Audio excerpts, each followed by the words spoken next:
नमस्कार साथियों, योग काम आयुर्वेदा में आपका स्वागत है। आज का जो घरेलू नुस्खा है सीधा संबंधित है बच्चों के कफ रोग से। छोटे बच्चों को कफ रोगों में प्याज के 4 से 20 मिलीलीटर रस में 20 ग्राम शक्कर मिला के देनी चाहिए।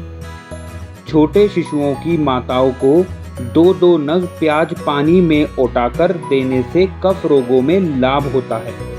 इससे वात की कमी होती है, कफ पतला होकर बाहर निकल जाता है, घबराहट कम हो जाती है और पित्त भी बाहर निकल जाता है। स्वदेशी अपनाएं, देश को मजबूत बनाएं।